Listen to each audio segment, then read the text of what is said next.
ahsani taqwim allazi khalaqal mauta wal hayata liyabluwakum ayyukum ahsanu amala wa huwal azizul ghafur. Ashhadu an la ilaha illallah wahdahu la syarika lah wa ashhadu anna Muhammadan abduhu wa rasuluh. Allahumma salli ala sayyidina Muhammadin wa ala alihi wa sahbihi ajma'in. Qala Allah ta'ala fil Qur'anil Karim, subhanallazi asra bi 'abdihi lailan minal masjidil haram ilal masjidil aqsa allazi barakna haulahu linuriyahu min ayatina innahu huwas sami'ul basir.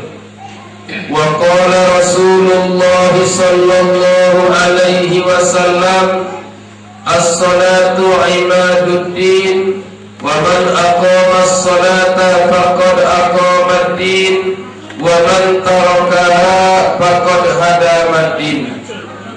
Yang terhormat Bapak Kepala Desa beserta perangkatnya Desa Pulau Buayong, yang terhormat Bapak Imam Khatib Bilal, para alim ulama, tuan-tuan guru, hadirin hadirat yang berbahagia, marilah kita memanjatkan puji syukur kehadiran Allah Subhanahu wa Ta'ala pada hari yang berbahagia ini, di tempat yang dimuliakan oleh Allah ini.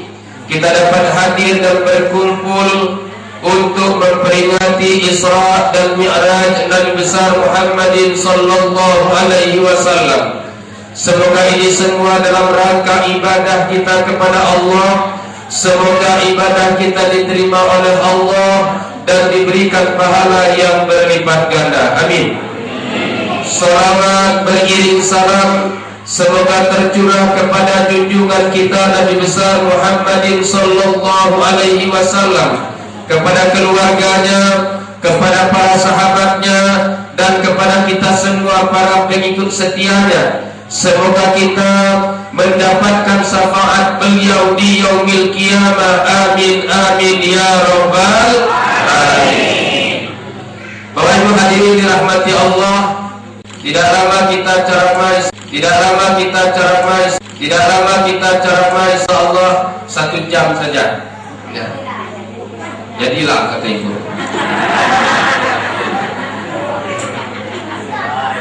Saya sudah bikin alarmnya di HP saya ini, kalau 1 jam dia berbunyi. Jadi tidak perlu dilempar bekal akuannya kalau sudah berhenti. Hari ini kita memperingati Isra dan Mi'raj, yang Allah awali peristiwa itu dengan kalimat tasbih, subhanallazi, maha suci Allah. Begitu banyak ayat-ayat yang Allah bersumpah. Biasanya Allah bersumpah atas nama bulan, atas nama matahari, atas nama waktu duha. Tapi khusus untuk Isra dan Mi'raj, Allah bersumpah atas nama dirinya sendiri. Beliau bertaruhkan namanya, subhanallazi, maha suci Allah. Karena ini peristiwa yang amat luar biasa, yang tidak dengan kacamata logika manusia, bukan tataran ilmu pengetahuan, tapi tataran iman kepada Allah. Ketika iman yang berbicara, segala sesuatu yang tidak mungkin menurut pikiran manusia, dia akan menjadi mungkin jika itu merupakan kehendak Allah. Kata-kata tidak mungkin itu untuk kita manusia, karena punya keterbatasan dan begitu banyak kelemahan. Tapi bagi Allah tidak ada yang tidak mungkin. Walaupun sesungguhnya kata-kata tidak mungkin itu untuk kita, tapi memang juga dalam kehidupan sehari-hari sering Allah memperlihatkan yang tidak mungkin itu dalam kehidupan kita. Contoh kecil Bapak Ibu, dalam sistem perjodohan saja, kalau yang menurut alur pikir kita, seharusnya kalau laki gagah seharusnya dapat istri cantik, itu logika, ya Bu? Ya. Kalau perempuan cantik seharusnya dapat suami gagah. Itu logika yang cocok menurut alur pikir kita. Yang tinggi sama tinggi, yang pendek sama pendek, yang gemuk sama gemuk, yang kurus sama kurus, yang kaya sama-sama anak orang kaya, yang melarat sama-sama anak orang melarat. Itu logika kita berjalan seperti itu. Kalau ada ibu punya anak gadis, ada laki-laki mau melamarnya, dan ibu tahu laki-laki itu melarat, biasanya orang tua berusaha untuk menolaknya. Jangan kau kawin dengan dia tuna, dia itu miskin, nanti kau dikasih makan batu. Kalau dia ke rumah kita nanti jangan-jangan dia cuma numpang hidup, carilah yang lain saja. Tapi sang anak seringkali semakin dilarang semakin ngotot. Di kota pernah ada seorang cowok datang ke rumah ceweknya malam mingguan. Pas duduk di ruang tamu, sang ibu melihat dari balik pintu pacar anaknya, mungkin jadi bakalan menantunya. Dari balik pintu dia lihat pacar anaknya, ya Allah, ya, kecil, pendek, hitam, jongor, lengkaplah penderita.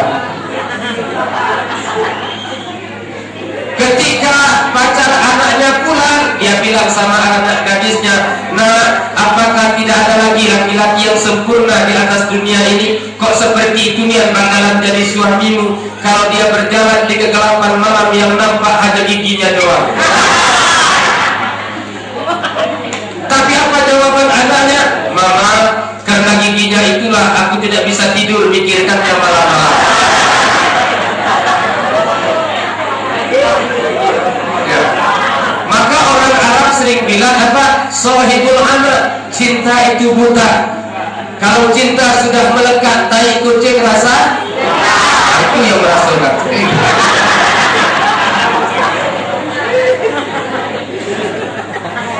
Hakikatnya bukan itu sesungguhnya Bapak Ibu.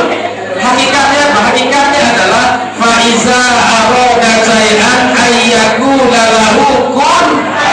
Apabila Allah berkehendak terhadap sesuatu, Allah tinggal katakan kun, jadi fayakun, maka jadilah ia.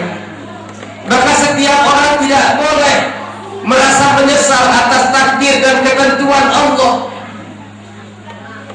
Karena bagi Allah itulah yang terbaik buat kita. Pernah saya mendengar suami istri dalam keluarga bertengkar. Apa kata istrinya? Tahu dah, aku nyesal berlaki dengan kau tu. Usahaku senang, punya susah. Mau tahu macam kau dan tak berlaki dengan kau. Tiga mantan pengen madaku dulu tu.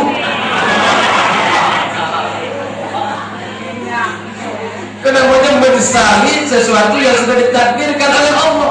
Padahal jodoh, maut, rezeki itu adalah rahasia Allah. Wa asa an takrahu syai'an wa huwa khairul lakum, wa asa an tuhibbu syai'an wa huwa syarrul lakum.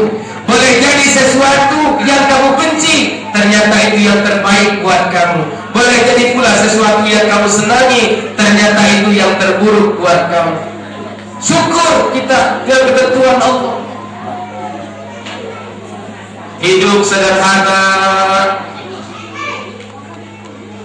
harus bersyukur kepada Allah. Kalau kita punya suami kaya raya, belum tentu lagi dia setia. Ya bu, iya. Tengok tuh yang syukur.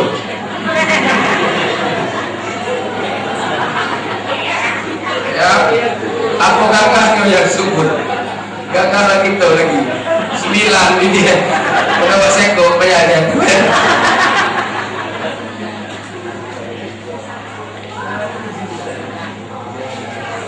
Tapi itulah rahasia Allah.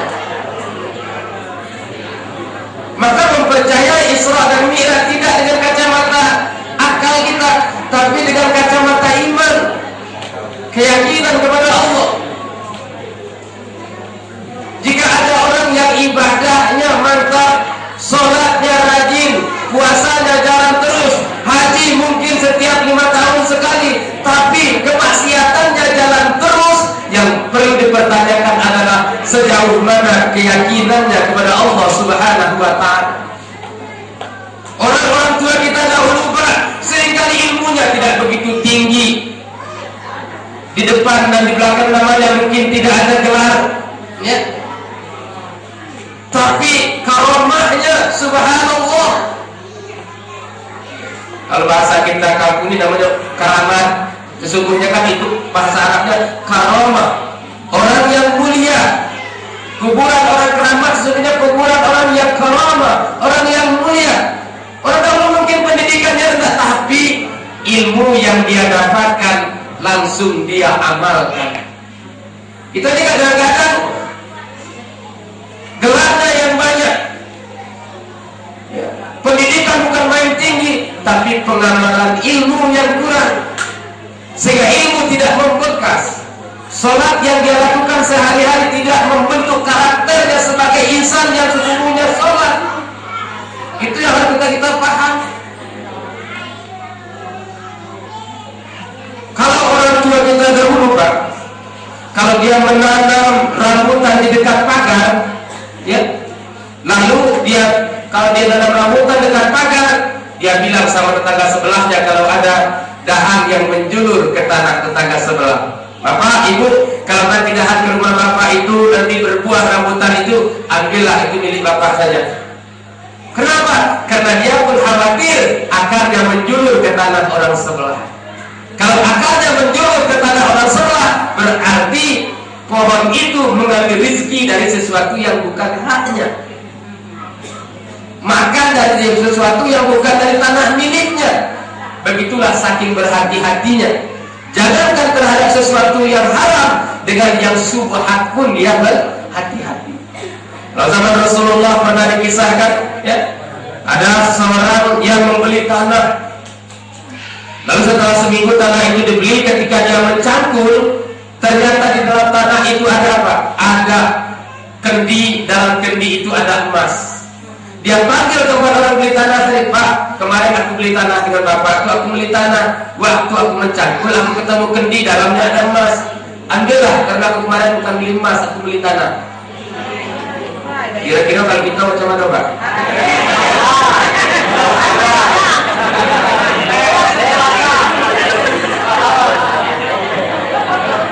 Apa kata yang punya tanah, Pak? Kemarin aku menjual tanah, itu berarti apapun yang ada dalam tanah itu kan sudah milik Bapak, apa pula dibalikin lagi?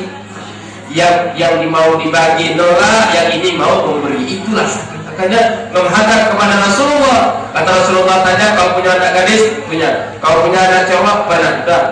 Kawinkan dia, ini emas kasihkan kepada dia. Itulah Rasulullah sallallahu alaihi wasallam. Jadi keyakinan iman kita kepada Allah, ya. Nah sekarang banyak orang berusaha untuk membuat akidah-akidah kita semakin lemah, ya. Bapak Ibu, dulu ada orang ateisme, dia memasukkan ajaran ateisme kepada anak muridnya. Di depan kelas dia bilang, ya, anak-anak, apa ini? Dia punya penghapus. Penghapus Pak Guru, nampak berarti penghapus itu ada. Dia ambilnya buku. Apa ini anak-anak? Buku Pak Guru, nampak berarti buku itu ada. Terakhir ditunjuknya meja. Anak-anak, apa ini? Meja Pak Guru. Di atas meja ini ada Tuhan. Nampak? Tidak, berarti Tuhan tidak ada. Anak dibuat ragu. Iya, katanya Tuhan itu besar. Katanya di mana ada Tuhan, di mana ada kita, di situ ada Tuhan. Gimana? Akhirnya, tapi ada anak agak pintar satu, Pak Guru, saya pengen ke depan. Kenapa? Saya Pak Guru kalau besar cita-cita mau jadi guru. Oh boleh, bagus. Kau mau berapa ke depan? Saya mau ngajar macam Bapak tadi. Oh silahkan. Yuk pulang ajar. Ambil dia topi. Teman-teman, apa ini topi? Nampak berarti topi itu ada. Ditengoknya bajunya. Teman-teman, apa ini? Baju, nampak berarti baju itu ada. Dibuka sepatu, ting-ting lagi. Teman-teman, apa ini? Sepatu, nampak berarti sepatu ini ada. Terakhir ditunjuk di kepala Bapak gurunya. Teman-teman, apa itu? Kepala. Dalam kepala Bapak itu ada otak. Nampak? Tidak, berarti Bapak itu tidak punya otak.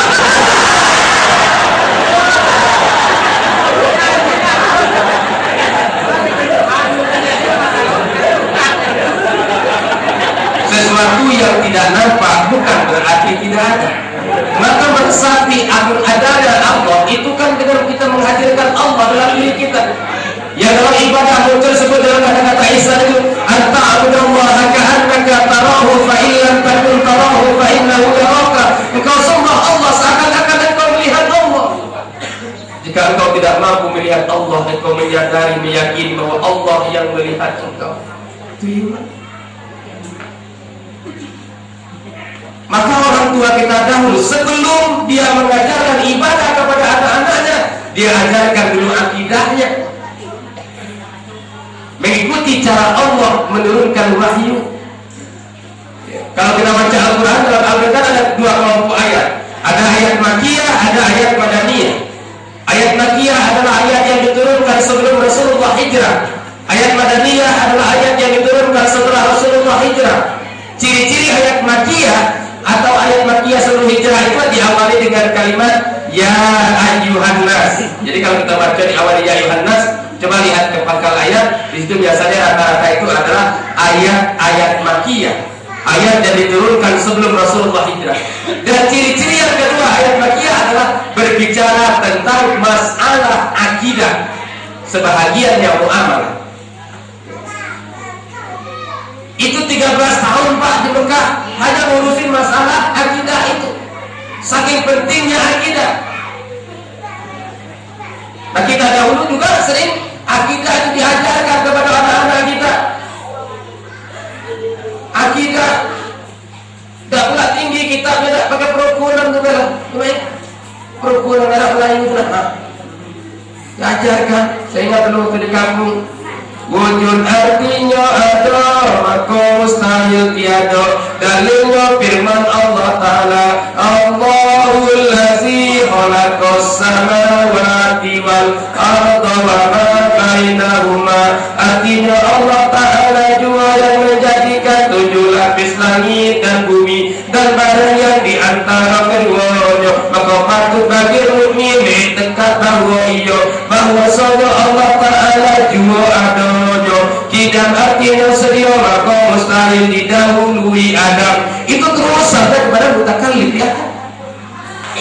Agar apa? Allah, anak-anak generasi kita dan kita dimanapun kita berada, di tempat sepi ataupun di tempat yang ramai, senantiasa merasakan kehadiran Allah.